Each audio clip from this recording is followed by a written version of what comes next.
Hello YouTube, welcome to the shop. So today we're going to be discussing the Lathe Duplicator. This is going to be a quick overview of what I built and how I built this contraption, I guess you could call it. So my original intent was to have a machine that could duplicate spindles between centers, be able to rotate to be able to do carvings or stuff on bowls or the ends of stock, and be able to do all three dimensions fairly easily. And after a couple of attempts of doing that, this is what I came up with. So the thought behind this machine was to have a carriage unit that could go back and forth down the lathe to give me one dimension, can pivot on this pivot to go up and down to give me another dimension, and a pivot on that pin to give me a third dimension.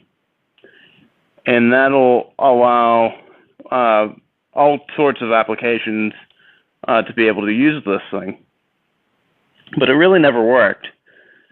So one of the problems I have is I have this big mass of weight at a long distance from all the pivots. And moving this can torque this carriage unit down here and make it not slide properly. Sometimes the router would catch on, a piece or something, and then you can just see the whole mechanism just wrapped to the side. It really never functioned the way I thought it would. To be able to get the third dimension on this is another pivot here that allows the router to swing out, and then this block can rotate, allowing the router to be facing towards me. And then whenever you pivot both, the router would technically be sitting like this, cutting into the end of, a bowl or something. I remember watching the Wooden Tool Man's version, and it seemed to work pretty well. That's where I got the idea of having these two pivots, and then I added a third dimension to be able to go back and forth and down the lathe. So I have a few thoughts of how I can improve on this machine, and one is to make it out of steel. So these bearings do not work the best on wood. I thought about make a steel carriage unit and steel bearings, ones that are adjustable that have the ability to clamp on, a beam or something. Unlike this is just rigid. And then coming up from that beam, having like a column and a radial drill press. So if we come over to here to my drill press, this is not a radial drill press. So a radial drill press has a column like this, but it's oriented this way. The head on the machine is a little bit longer, and you can take the whole head and pivot it back and forth.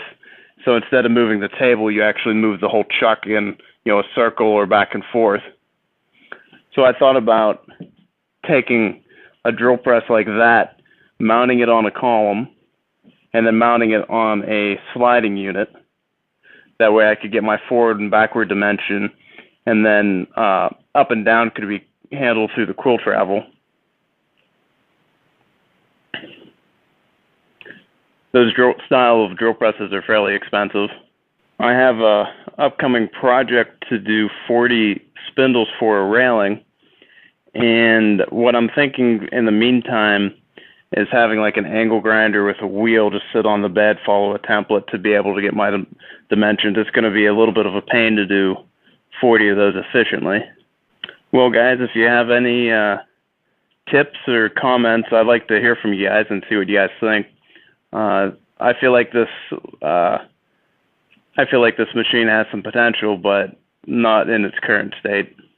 Well, guys, if you liked my video, hit that thumbs up, comment down below, subscribe, and we'll see you next time.